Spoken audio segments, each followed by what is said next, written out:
patología. Ahora vamos a hablar un poco de lo que es patología de hígado, de vías biliares. Vamos a tocar en la parte final un poco de patología intestinal también, de enfermedades inflamatorias intestinales. Vamos a ver primero la parte de hígado y vías biliares. Son temas bastante preguntados en nuestros exámenes de residentado, ¿no? Ok, vamos a hablar un poquito de las técnicas biliares y luego vamos a pasar a patologías propiamente dichas. En esta primera pregunta ustedes van a poder ver lo siguiente. Esta es una pregunta bastante típica y recontra repetida de los exámenes de residentado, ¿no? ¿Qué diagnóstico le sugiere un cociente TGO-TGP superior a 2? Esta es una pregunta, como les he mencionado en un momento, recontra preguntada, ¿no? Ustedes tienen que tener en consideración que generalmente la relación TGO-TGP tiende a ser la misma, ¿no? Tiende a ser 1 a 1 en la mayoría de pacientes normales. Cuando estas se elevan y la TGO predomina sobre la TGP en una proporción, en una razón que sea mayor a 2, entonces acá tenemos que pensar siempre en una hepatopatía que tenga que ver con el alcohol, ¿ya? Tiene que ver en una hepatopatía por alcohol.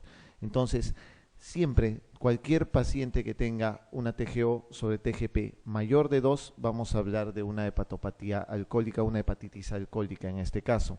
Vamos a hablar un poquito de esto y vamos a empezar a repasarlo rápidamente. Para empezar, la enfermedad inducida por alcohol es parte de todo un espectro de patologías, ¿no? Todo paciente o toda persona que empieza a consumir alcohol arranca siempre con una esteatosis hepática. Ese es el primer paso dentro de la enfermedad inducida por alcohol. Lo primero es pasar por una esteatosis hepática. Después el paciente puede pasar a una hepatitis alcohólica y finalmente terminar en la cirrosis hepática, que es lo que nosotros ampliamente conocemos, ¿no? Pero el rango o espectro puede variar desde esteatosis hasta cirrosis hepática. A veces la esteatosis y la hepatitis alcohólica pasan desapercibidos y termina el paciente en una cirrosis hepática ya consumada finalmente. Pero el espectro de las enfermedades por alcohol son básicamente las tres. Acá viene un poco el punto de saber cuánto de alcohol realmente llega a ser dañino para una persona. Quizás ustedes se basen más en cantidad de alcohol, en botellas, dependiendo del número del porcentaje que tenga el alcohol. El riesgo se basa en gramos por día, generalmente. En un momento les voy a enseñar a sacar el gramaje, cómo se saca el gramaje de las bebidas. 30 gramos por día, el riesgo empieza a ser aumentado, ¿no? Cuando ya hay más de 30 gramos de consumo de alcohol por día, 30 gramos no implica 30 centímetros cúbicos. Ojo, eso es lo que quiero que tengan en consideración. Ahorita les muestro el gramaje. Y mientras más alto sea el gramaje, el porcentaje de prevalencia suele ser mayor, mira, llegando incluso al 6% cuando es de 120 gramos por día. Pero hay cosas que definitivamente empeoran o tienen más riesgo. Por ejemplo, las mujeres que consumen alcohol tienen más riesgo de hepatopatía por alcohol o de cirrosis hepática que cualquiera de los varones. El sexo es un factor predominante, por ejemplo. Genéticamente también hay personas más predispuestas que si consumen alcohol definitivamente van a llegar a estas enfermedades, ¿no? Los orígenes infecciosos también están dentro de ellos. Primero, antes de ver lo del gramaje, tienen que ver ustedes que el alcohol siempre es metabolizado normalmente en los hepatocitos. Por eso es que hay el daño hepático fundamentalmente. Y este componente que ustedes ven acá, que es el acetaldehído, es el principal tóxico que tiene el alcohol y el principal tóxico finalmente, que es el que va a perjudicar y va a producir el daño hepático. No olviden por favor ese detalle del acetaldehído, que es el metabolito que produce el daño hepático fundamentalmente. Clínicamente tener en consideración que todos los pacientes que tienen hepatopatía por alcohol pueden tener ictericia fundamentalmente, ictericia, ¿de acuerdo? Ustedes pueden encontrar que los pacientes con hepatitis alcohólica pueden tener ascitis, pueden tener fiebre, pueden tener fatiga, pueden tener anorexia. O sea, son síntomas que son bastante variables y que se pueden parecer a una cirrosis hepática. El síntoma clínico fundamental es de la ictericia, que deben de tenerlo siempre en consideración. Es el más importante dentro del rubro de las hepatopatías, ¿no? Usualmente, para sacar el gramaje de alcohol, cuántos gramos tiene de alcohol una bebida, usualmente es la cantidad de mililitros que se bebe de la bebida alcohólica multiplicado por el porcentaje de alcohol que tiene la bebida y eso multiplicado por una constante que es 0.8. Por ejemplo, asumamos que una persona bebe, por ejemplo, medio litro de vino por día, ¿no es cierto? 500 centímetros cúbicos. Un porcentaje que tenga el vino de alcohol, 10% a 12% usualmente, ¿no es cierto? Entonces es 500 por el 10%, en este caso que es 0.10, ¿no es cierto? Y por 0.8 además. Aproximadamente, si ustedes hacen la mezcla, es de 40 gramos por día. Esa suma, esa división es de 40 gramos por día. Si ustedes consumen medio litro de alcohol por día, el riesgo es altísimo de desarrollar una hepatopatía por alcohol, ¿no? Mientras más elevado sea el porcentaje del trago que se bebe, menor la cantidad no es necesario para poder producir hepatopatía alcohólica.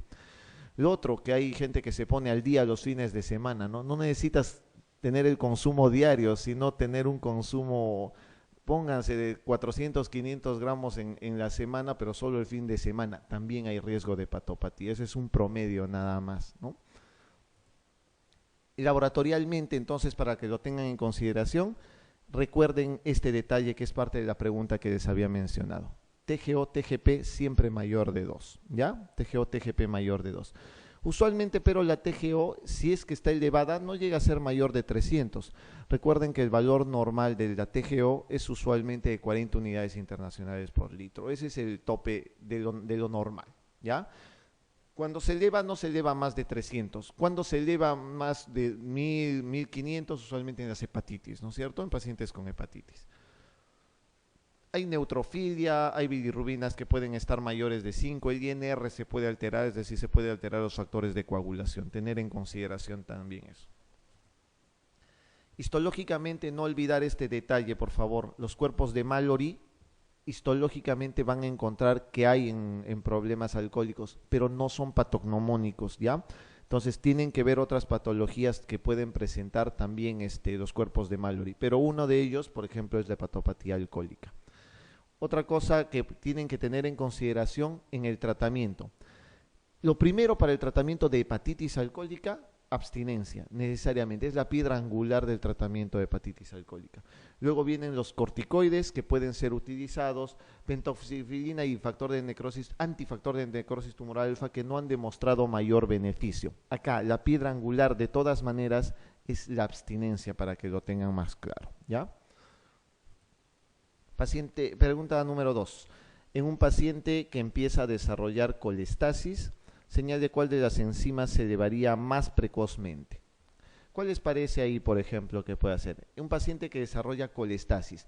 Hablamos de colestasis cuando un paciente tiene obstrucción de la salida de bilis o de flujo fuera de la vesícula o fuera del coledo, con este caso. Si hay una obstrucción de la salida de bilis, entonces estamos hablando de colestasis. Ok, fosfatasa alcalina, pero si se dan cuenta, ahí no hay fosfatasa alcalina, está fosfatasa ácida, ¿no es cierto? Y la fosfatasa ácida no se utiliza como marcador en este caso. ¿Cuál sería el otro? El otro que se utiliza es la gamma-glutamil transpeptidasa, ¿ya? La GGTP, es este B que tenemos acá. Los dos marcadores de colestasis fundamentalmente entonces son fosfatasa alcalina y gamma-glutamil transpeptidasa. Recuerden no confundirse con fosfatasa ácida, que no tiene nada que ver. Van a encontrar algunos libros y algunas bibliografías en la cual se encuentra otro marcador de colestasis que también es bueno, pero que no tenemos en el Perú, no lo corremos, que es la 5-nucleotidasa, ¿ya? Entonces son tres cosas: fosfatasa alcalina, gamma-glutamil transpeptidasa y 5-nucleotidasa. Son las tres pruebas que pueden utilizarse para colestasis. Y cualquier colestasis puede elevar la bilirrubina a predominio directo siempre. Esto es para que tengan en claro este algoritmo, por favor. Nunca olviden este algoritmo de manejo. Este algoritmo les va a servir mucho para contestar muchas preguntas del examen. Apréndanlo bien, repásenlo bien porque es bastante importante. Primero, cuando ustedes tengan un paciente con ictericia, siempre tienen que ver si este paciente tiene bilirrubina elevada, y si tiene la bilirrubina elevada, tienen que ver si este es a predominio directo o es a predominio indirecto, ¿ya? Tomando en consideración que tenga predominio indirecto, si tiene anemia, además de bilirrubinemia indirecta, ese paciente puede estar haciendo una hemólisis, ¿de acuerdo? Entonces tengan mucho en consideración eso. Si el paciente tiene una hiperbilirrubinemia indirecta, pero el paciente no tiene anemia, y generalmente es un paciente joven como ustedes, pero tiene una bilirrubina, pónganse en 2.5 y 2 de bilirrubina indirecta, ese paciente puede tener lo que se conoce con el nombre de síndrome de Gilbert. El síndrome de Gilbert es un síndrome recontra común, solo que muchos no lo saben diagnosticar. Lo otro es que muchos no se dan cuenta que tienen un síndrome de Gilbert. Se van a dar cuenta de un paciente que tiene síndrome de Gilbert cuando es un paciente joven, que tras ejercicio, tras estrés o tras ayuno se pone más amarillo de lo normal. Va a no tornarse ictérico. De repente él mismo no se dé cuenta, pero sus familiares sí se dan cuenta de que está ictérico. Entonces van a decir, mi hijo o mi hermano se pone amarillo en las mañanas, por ejemplo, pero pasa el día y se aclara, no pasa nada, ¿no? El Gilbert, cuando ustedes le toman las pruebas hepáticas, en este caso, la bilirrubina está elevada de predominio indirecto, pero no tiene anemia el paciente. Y usualmente el paciente tiene una vida absolutamente normal, es una enfermedad totalmente benigna, ¿de acuerdo? No requiere tratamiento, solo evitar ejercicios prolongados, estrés prolongado, ¿no? En ese caso. Si la hiperbilirrubinemia es una hiperbilirrubinemia directa, hay que ver si es a predominio hepatocelular con TGO y TGP elevada o si se elevan los factores de colestasis, que son los que les he mencionado hace un momento. Si se eleva la TGO y la TGP, estamos hablando de una hepatopatía, porque es un trastorno hepatocelular, y ahí básicamente estamos hablando de virus fundamentalmente, o sea, hepatitis A, hepatitis B, hepatitis C.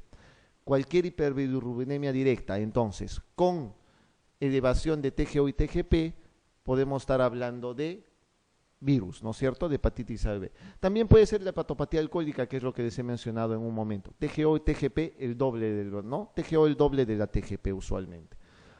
Si se elevan los factores de colestasis, que son fosfatasa alcalina y gamma glutamil transpeptidasa, hay que ver la vía biliar siempre con una ecografía. Si la vía biliar está dilatada, hay que ver si puede ser coledocolitiasis o si puede ser, por ejemplo, un ampuloma. Cualquier síndrome periampular que obstruya la salida de bilis. Eso es en el caso de que la vía biliar esté dilatada.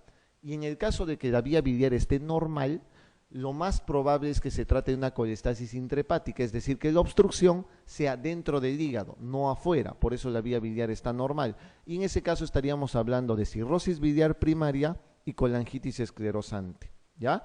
Esas son más o menos el algoritmo que tienen que tener ustedes. Con solo este cuadro, doctores, ustedes pueden contestar casi todas las preguntas de diagnóstico de colestasis, solamente aprendiendo este cuadro, ¿ya? Repásenlo bien. Pregunta 3. Ante un paciente con dilatación moderada de la vía biliar intrahepática y dilatación marcada de la vía extrahepática con mala visualización de colédoco distal, ¿qué exploración realizarían primero?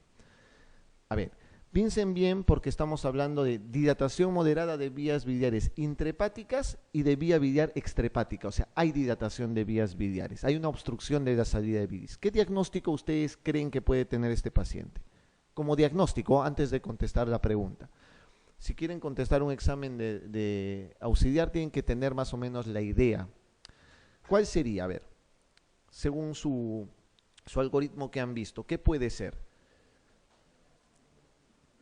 Un síndrome periampular, ¿no? Dentro del síndrome periampular están, ¿qué? Coledocolitiasis, puede estar ampulomas, ¿no? Puede estar cualquier estenosis o estrechez de la parte distal del colédoco.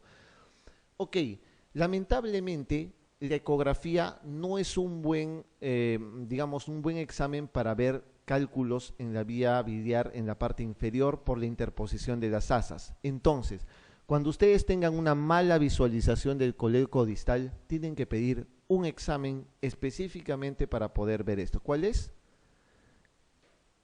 Colangio retrógrada endoscópica, una CEPRE. Es cierto, podrían pedirlo, pero si ustedes tienen que confirmar el diagnóstico, tienen que hacer una colangioresonancia magnética. Es cierto, hay mucha duda con respecto a que pueden hacer una CEPRE. La CEPRE lo hacen cuando ustedes tienen que hacer el procedimiento terapéutico además, ¿ya? Porque la CEPRE es diagnóstica y es terapéutica. Sí se puede hacer, pero idealmente lo primero que se pide es una colangioresonancia magnética para descartar precisamente otras cosas que puedan dar colestasis sin que puedan verlo en la CEPRE. Por ejemplo, un tumor de cabeza de páncreas. El tumor de cabeza de páncreas en una CEPRE no lo van a ver porque solo van a ver la ampolla nada más, ¿no es cierto? Entonces, una CEPRE no les va a ayudar para ver eso, pero sí una colangioresonancia en este caso, ¿ya? Entonces, por eso la respuesta acá es la E.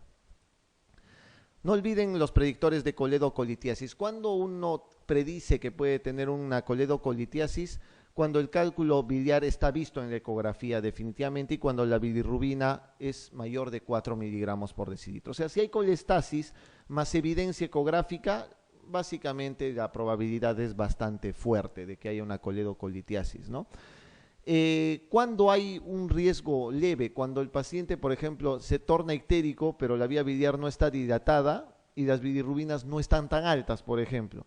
Entonces, ese paciente, por ejemplo, tiene que ser sometido a una colangioresonancia para tratar de hacer el diagnóstico más adecuado en este caso. Hay entonces predictores muy fuertes, hay predictores fuertes y moderados.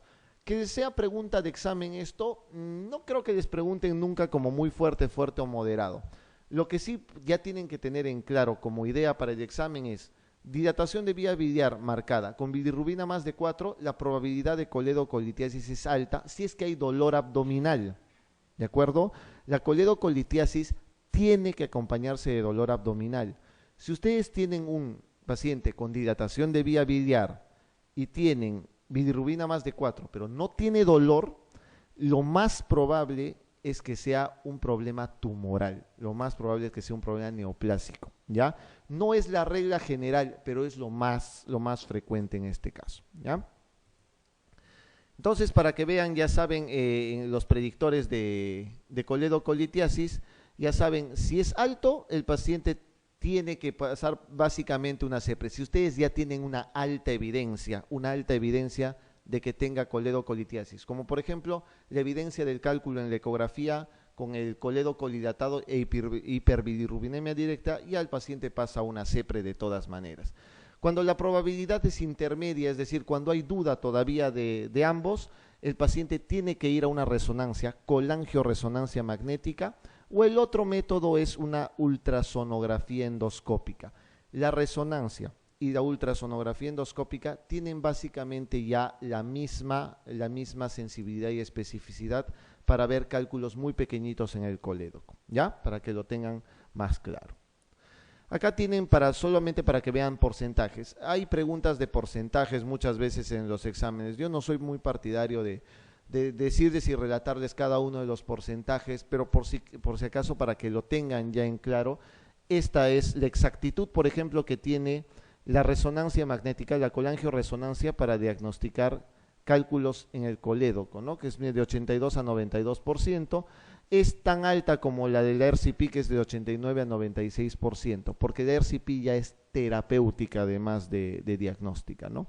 La tomografía también ayuda, pero cuando la tomografía es multicorte sobre todo.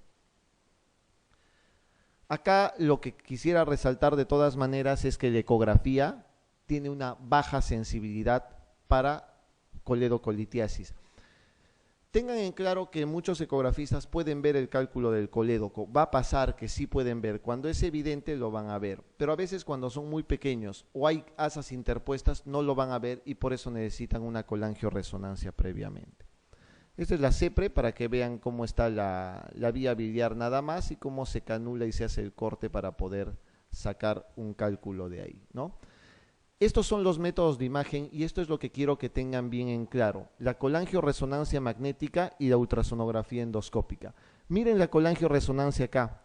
Esta es la vía biliar intrahepática, este es el conducto colédoco.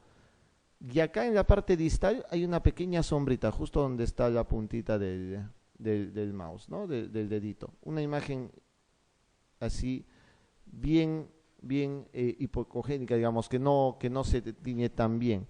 Ahí, en ese caso, estamos hablando de una coledocolitiasis que solamente tiene 5 milímetros, por ejemplo, ¿no? Esa es, por ejemplo, una prueba que se utiliza mucho y que no ve normalmente la ecografía. Y acá la ultrasonografía endoscópica utiliza lo mismo, un endoscopio, pero que tiene un ecógrafo dentro y ve la ecografía de adentro hacia afuera, digamos, en líneas generales. Y acá se puede ver esa misma piedra acá. ¿De acuerdo? Son dos métodos entonces que se pueden utilizar para diagnóstico de coledocolitiasis, ultrasonografía o colangioresonancia. Pregunta 4. ¿Qué técnica diagnóstica de entre las siguientes tiene la mayor sensibilidad para detectar lesiones sólidas en el hígado? Lesiones sólidas. ¿Cuál les parece ahí?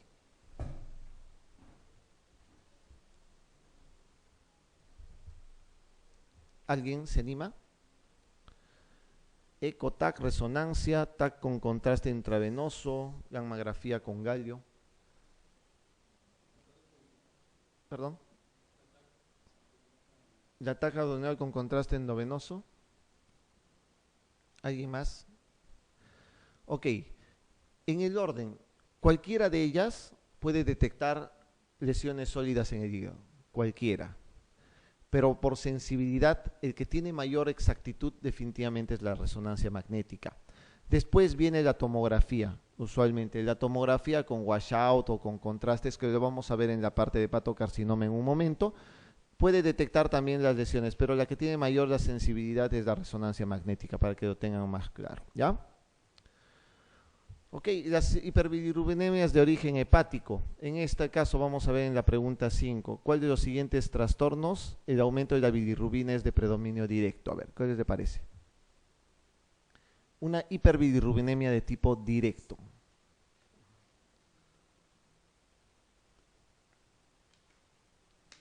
Acá no les mencionan cómo está la vía biliar, no les mencionan nada más, o sea, solo tienen que conocer cada una de las patologías y qué tipo de hiperbilirrubinemia puede dar.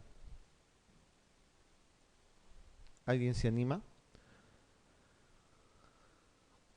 Usualmente tienen que conocer, como les dije, cada uno. ¿Qué era el Gilbert? ¿Qué producía? ¿Qué tipo de hiperbilirrubinemia? Indirecta, ¿no es cierto? La ictericia fisiológica recién nacido es indirecta también, ¿no es cierto? Igual que la ictericia por lactancia materna, que también es indirecta.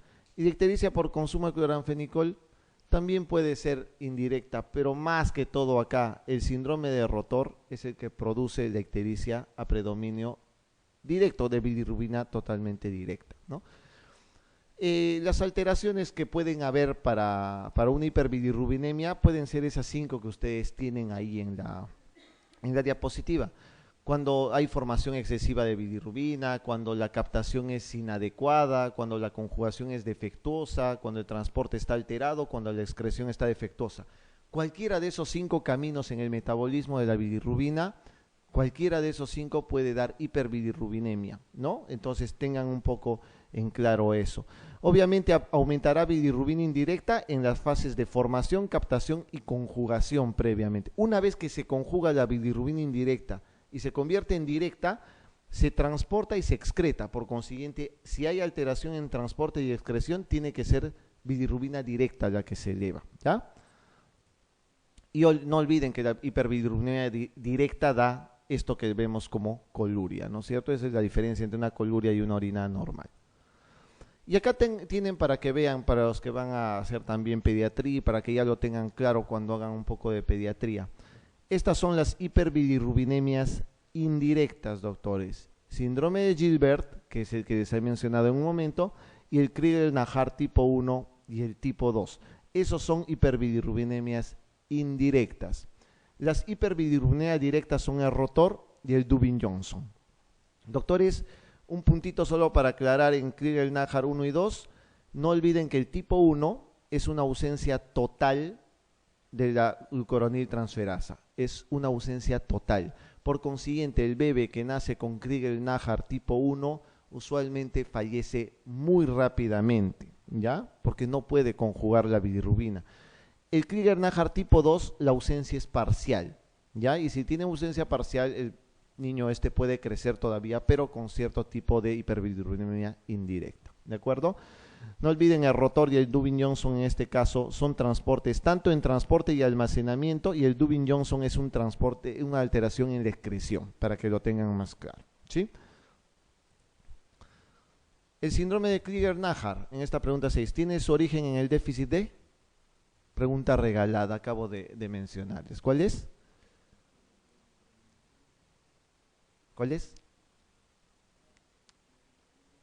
UDP, sin dudas, ¿no? Sin duda alguna. UDP glucuroniltransferasa, es correcta la respuesta. Pregunta 7. En el síndrome de Siev puede presentarse las siguientes características excepto. ¿Alguien sabe qué es el síndrome de Siev? El síndrome de Siev, básicamente tienen que conocer, normalmente no es muy extenso lo que aparece en la bibliografía y básicamente está conformado por 4 cosas. 4 de estas 5 que ustedes ven acá. Esteatosis hepática, hay hiperlipidemia, hay ictericia y hay dolor abdominal. El paciente no tiene usualmente anemia por déficit de vitamina B12. Entonces, cuando les pregunten características de un Siev, es esteatosis, hiperlipidemia, ictericia y dolor abdominal. Eso es un síndrome de Siev. A ver, este caso clínico. Esta pregunta del caso clínico es una pregunta que se ha hecho en el examen de residentado del 2005 en Lima, en San Marcos. Mujer de 22 años que presenta fatiga, coluria, fiebre moderada desde hace 3 meses. Al examen físico, telangiectasias en tórax anterior, hígado palpable a 4 centímetros debajo del reborde costal, doloroso, el vaso palpable también. Tiene una TG1 780, una bilirrubina total en 10 con predominio directo, o sea, tiene una hiperbilirrubinemia de tipo directa.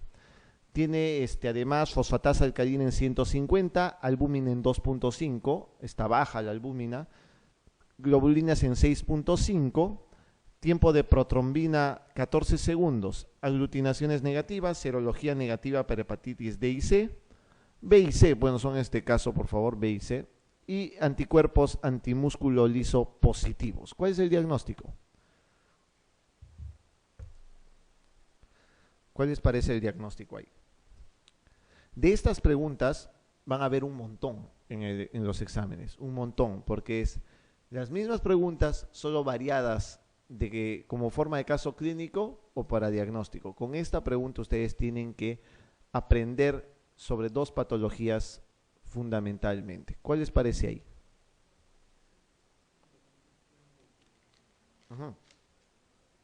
De acuerdo. ¿Y en qué se basa, doctor, para decir que es una hepatitis autoinmune? Fundamentalmente. ¿Qué te hace pensar más en una hepatitis autoinmune? De acuerdo. ¿Algo más?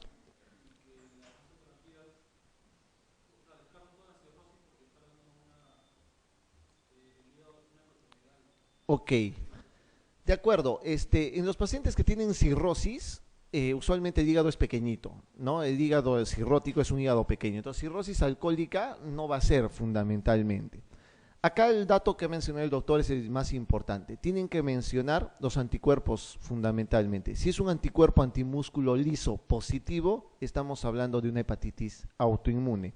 Otro dato que puede apoyarlos al diagnóstico de hepatitis autoinmune es este. Albúmina 2.5 y globulina 6.5. ¿Cómo se llama eso? Inversión albúmina-globulina o hipergamma-globulinemia. ¿Ya? La inversión albúmina-globulina y la hipergamma-globulinemia. Entonces, esas son características que tiene, por ejemplo, una hepatitis crónica autoinmune, que en este caso es fundamentalmente la respuesta correcta, ¿no? Es la respuesta la B. Vamos a hablar un poquito de hepatitis autoinmune entonces. La inflamación no resuelta del hígado generalmente es de causa desconocida. Doctores, 3 cosas para que recuerden. Hepatitis de interfase, hipergamma-globulinemia y autoanticuerpos. Nuevamente les vuelvo a mencionar eso. Los anticuerpos tienen que estar presentes para diagnosticar una hepatitis autoinmune. Tiene que haber hipergamma-globulinemia, ¿no? Hipergamma-globulinemia. Y en la histología van a encontrar eso que se llama hepatitis de interfase, ¿ya? Esta es una hepatitis de interfase para que vean, miren, la placa limitante alterada por el infiltrado linfoplasmocitario. Infiltrado linfoplasmocitario y la parte normal. no es conocida y obviamente hay algunas teorías que hablan de una predisposición genética, de células inmunitarias de agentes desencadenantes, pero usualmente los mecanismos suelen ser desconocidos. Algunos agentes desencadenantes, por ejemplo, que se han estudiado pueden ser estos, ¿no? Los virus de la hepatitis, de sarampión o de Epstein-Barr pueden desencadenar una hepatitis autoinmune. Eso es solamente parte de estudios, son desencadenantes. Algunos fármacos también pueden desarrollar eso, metildopa, diclofenaco, nitrofurantoína. Tengan en consideración que eso puede ser preguntado en un examen, ¿de acuerdo? ¿Qué fármaco de los que se ve a continuación puede desencadenar una hepatitis autoinmune? Ténganlo en consideración esos que tienen ahí. Los factores genéticos, doctores, una pregunta hecha muy frecuentemente en los exámenes MIR, muy frecuentemente. Los dos HLAs asociados a hepatitis autoinmune son el DR3 y el DR4, fundamentalmente. No olvidar esos dos tipos de antígeno leucocitario humano, por favor. ¿Ya? Generalmente los DR3 son de comienzo precoz y afectan más a mujeres jóvenes. Usualmente son más graves que los DR4, que son en pacientes mayores fundamentalmente. Pero no olviden DR3 y DR4. Estos son los anticuerpos. Otra cosa que deben de memorizar y tenerlo siempre presente. Doctores, tienen que tener anticuerpos antinucleares, fundamentalmente anticuerpo antinuclear. Tienen que tener los anticuerpos antimúsculo liso o los anticuerpos antimicrosomales de hígado y riñón, que es llamado LKM, ¿no? Por liver, más que todo por el riñón acá, kidney y los microsomas en este caso. Hay otros que se pueden encontrar que son estos de acá, ténganlo, pero estos tres de acá son los más importantes. ¿Cuál es más frecuente? El ANA. El anticuerpo antinuclear es lo que más se asocia a pacientes que tienen hepatitis autoinmune, pero puede estar este antimúsculo liso o puede estar el antimicrosomal, dependiendo del tipo de hepatitis autoinmune. Vean los tipos. Esta es una clasificación que se hace de la hepatitis autoinmune. Existe dos tipos de hepatitis autoinmune, tipo 1 y tipo 2. Hasta hace unos años, y probablemente encuentren todavía esto en algunos de los CTOs antiguos, por ejemplo, se clasificaba la hepatitis autoinmune en 3 tipos. Ahora se clasifica solamente en 2 tipos, ¿ya? Eso es el nuevo consenso de hepatitis autoinmune. Los tipo 1 son los que tienen los ANA, los antimúsculo liso, los anticuerpos antiactina, por ejemplo. Y el tipo 2 es el que tiene el anti-LKM, el anticuerpo contra el hígado y riñón, el anticuerpo microsomal anti-hígado y antirriñón. O este ALC, que es el anticitosol del hígado nada más. En eso se basa fundamentalmente el saber si es tipo 1 o tipo 2. Y tiene también algunas características pequeñas epidemiológicas que se tiene que tener en consideración. Doctores, los criterios diagnósticos. Criterios diagnósticos de hepatitis autoinmune. Otra vez, transaminasas pueden elevarse, pero las gamma globulinas tienen que estar elevadas, deben estar elevadas. Ya saben, a predominio la gamma globulina fundamentalmente. La anatomía patológica debe tener una hepatitis de interfase y debe excluirse otro tipo de patologías. Ustedes, para hacer el diagnóstico de hepatitis autoinmune, tienen que descartar todo el tipo de hepatopatía viral que hay, B, C, tienen que descartar que haya cirrosis, tienen que descartar todo tipo de hepatopatías. Prácticamente es un diagnóstico de exclusión en este caso. Estos son los criterios definitivos. O sea, ustedes dicen, sí, esto es una hepatitis autoinmune, en el caso de que las gamma globulinas estén elevados más de 1.5 veces el valor normal. Que tengan el ANA, el antinuclear, el antimúsculo liso o el anti-LKM más de 1/80 diluciones en este caso. Cuando no hay exposición a drogas ni hemoderivados, doctores, si un paciente toma drogas usualmente o algún hemoderivado, no se puede hacer el diagnóstico directo de una hepatitis autoinmune, tienen que descartarlo previamente, ¿no? Y obviamente si es un paciente que ingiere alcohol, también tienen que hacer el descarte. Por eso es que la ingesta de alcohol menos de 25 gramos por día, que ya saben sacar cómo es el gramaje ahora, es importante para hacer el descarte. Esos son los criterios definitivos para una hepatitis autoinmune. ¿Cuándo será probable? cuando la gamma globulina no esté tan elevada, cuando los anticuerpos no tengan la dilución esperada, que es 1/80, cuando el paciente consuma drogas y hemoderivados, cuando el paciente consuma alcohol más de 25 gramos por día o cuando tenga otros autoanticuerpos presentes. Cuando es una causa probable, un diagnóstico probable de hepatitis autoinmune, ¿ya? Esta es lo que les mencionaba en un momento. Antiguamente se clasificaba en 3 tipos: ANA y antimúsculo liso y el anti-LKM en el tipo 2. Este tipo 3 era el que tenía el anti-SLA, ¿ya? Ahora se ha demostrado que este anti-SLA está presente en el tipo 1, por eso es que se considera ahora solamente como tipo 1 y como tipo 2. ¿Ya? Entonces, la referencia que ustedes pueden encontrar claramente ya lo tienen acá, ¿no? Desde junio del 2010 ya se considera que es solamente 2 tipos de hepatitis autoinmune. Col de cristal. Ok, estas son las características que ustedes pueden encontrar de las hepatitis autoinmunes. El último tipo se los pongo en verde, como les he dicho, porque todavía alguna bibliografía la menciona para que lo tengan en claro. Recuerden que solo son 2 tipos ahora. Usualmente las mujeres siempre son más afectadas en hepatitis autoinmune, siempre, en cualquiera de los tipos, tenerlo bien en claro. Siempre hay elevación de gamma globulinas, siempre, en cualquiera de los 3 tipos, pero suele ser más severo en el tipo 1. Tienen que tenerlo en consideración. La respuesta a los corticoides es buena siempre en los 3 tipos, pero es discretamente menor en el tipo 2. Eso es otro detalle que tienen que tener en consideración, ¿no? Son los datos más importantes que tienen que tener, por favor, para el diagnóstico de hepatitis autoinmune. Ya saben, el tipo 1 entonces está asociado a esto. Hay preguntas en el CTO, en los exámenes MIR, por ejemplo, que habla de enfermedades asociadas a hepatitis autoinmune tipo 1. Acá les menciono cuáles son las más frecuentes: la tiroiditis autoinmune, la enfermedad de Graves y la colitis ulcerativa. Mucha atención a ese tipo de preguntas, por favor. Ya no son preguntas muy fáciles esas, pues son asociaciones con otras enfermedades, pero hay que tenerlo en consideración. Clínicamente el paciente puede tener lo mismo que tiene cualquier cirrótico: ascitis, varices esofágicas, telangiectasias, etcétera, ¿no? Tener bien presente eso.